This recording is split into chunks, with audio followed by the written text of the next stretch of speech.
Damn, I'm good. Yeah. Okay, so I started out and I handed out a Jenga set, alright?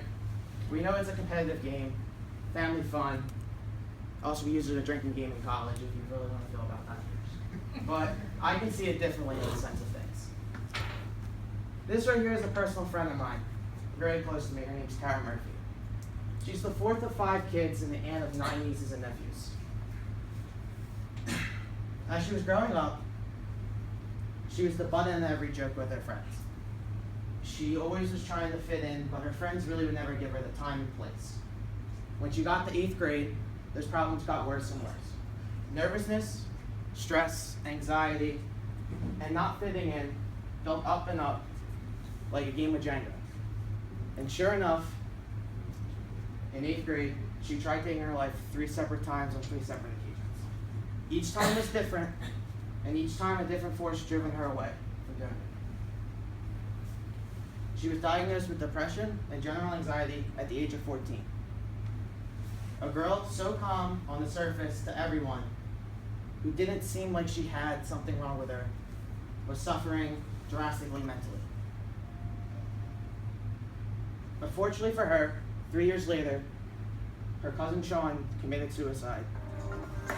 It's a hard thing to talk about and drastically affected her and her families. However, instead of her going back to that place, she did something about it. She instead talked about it. She raised money and awareness for mental health. She participates in Out of the Darkness walks for him every year.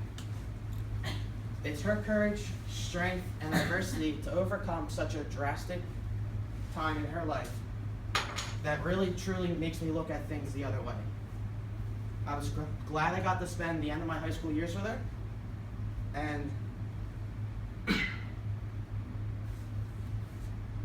she's taught me so many things, but nothing more important than showing and talking about mental health. So with the help from Bell Canada, the National Health Association of Mental Health, and WCBT, I want to talk about ending the stigma behind mental health. So by the end of my presentation, we're going to find out what a stigma is, what's behind mental health, who is affected by it and why, and what can you do to help end the stigma of mental health. So first, let's just look at some numbers here. 1 in 5 Americans suffer from mental illness. That's about this whole left side of the room over here, if we put it that way. Adults with serious mental illness are expected to live less than 25 years. That's about chronic drinking at the age of 18, the same life expectancy if you chronically drink. And 9 out of 10 children die due to suicide. That's leaving a playground with just 1 kid here at the bottom of the slide. So let's define the terms. So what is the stigma and where did it originate from? In 1963, the word social stigma was created by Irving Goff. It is the attributions, behavioral, and representation to discriminate against someone. Stigmas are not only with mental health, it's with a lot of things. I'm sure you guys heard of the fact if you wear piercings to a work interview, they might not like you enough, or your tattoos in your job. People who say that to you, that's a stigma behind tattoos, a stigma behind piercings, but there's more to that. So what? Why do people have a hard time talking about mental health and mental illness? There's fear.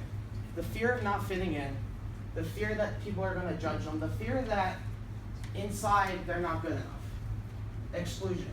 They feel like if I'm going to tell someone this, they're going to think that I am someone who is crazy, belong in a loony bin. I don't want to be associated with them. Wrongfully labeled. Words can hurt, and words about this can be drastic. There's words that you can say and words you can't say. We all know that. And some words hurt more than others. And humiliation, they feel like talking about this makes them weak, makes them powerless, makes them feel not good enough. I talked to a few people, because this is what I like to do, and this is some things that they've said to me that they've said to themselves. No one will ever accept me. I am not loved. I never belong. I am not normal. I don't deserve this. I'm a freak. I am ugly. And I could die today and no one would ever care. But they're not alone, and none of these are true. Family, friends, strangers, and counselors are here for you. nothing on the previous slide is even true. It's important just to stay positive and focus with life. Take a step back and breathe. Reevaluate the situation. There's many famous people we know that suffer from mental illness and want to help. Howard Mandel suffers from OCD. He was on Howard Stern, and Howard Stern decided to play a prank on him. He ended up leaving the interview and running off air abruptly because of how bad it got. Jim Carrey went through depression. He had to take medicine for it. He said that it got him out of his rut, but we know people who have to deal with this forever, so it's important to remember it. And Demi Lovato recently opened up about her eating disorder she's went through. And she's out here trying to educate the American youth and the girls of society that it's okay. So Bell Canada Center gives 5 things to anti-stigmatize, using the right language. Words can hurt, but they also can hurt. Words can help, but they also can hurt. It's important to pick the right words out when talking to someone about this. It's important to educate yourself, hear people's other stories, hear the other side of it. Listen and learn.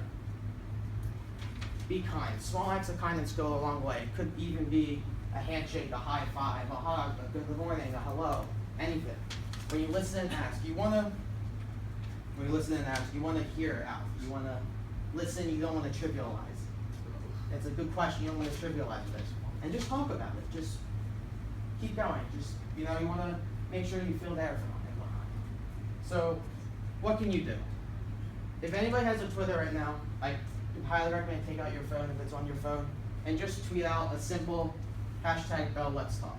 By doing that, Bell Canada Center donates 5 cents to mental health research every single tweet that comes out like that. You can also participate in Out of the Darkness walks for your community.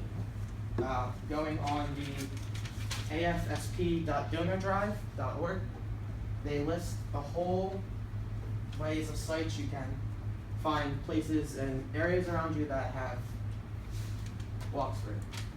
And also companionship.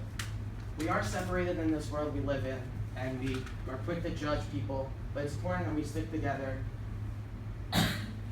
So in review, kind of what a stigma was, what's the mental health behind it, who is affected by it, and what can you do to help end the stigma. I can leave you with just 3 things here. 2 I live by, and 1 that I want you all to remember. With depression, one of the most important things is you can realize that you are not alone. You're not the first to go through it, and you won't be the last. And Wade Wilson, or Deadpool, once said, life is a series of train wrecks with only brief commercial-like breaks of happiness. Life's gonna suck. It's gonna kick you, beat you, it's gonna do a lot. But you gotta remember that looking forward, there's more to it than just this one little problem. And if I can leave you what Bill Clinton said, mental illness is nothing to be ashamed of, but the stigmas and bias is what shame us all.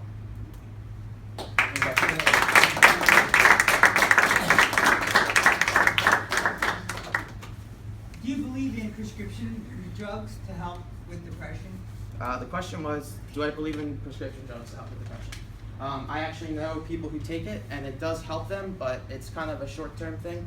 You're not going to get over it with the drugs. You might feel better with it, but coming with it, it's going to be a short-term effect for a long-term problem. You're going to live with it. You're going to be with it for a while. It's just having to keep going every single day, keep pushing every day with it. How's it going up there? That's all right. Oh, yeah. You're doing pretty good over here. Yeah, I could tell. I like this Jenga idea, but I like it like up there with you. Yeah, Like- trying to do it. Yeah, I Yeah. didn't think I could get that and try to keep my focus with it. I feel like picking up a block, saying I'm You're brutal. Oh no.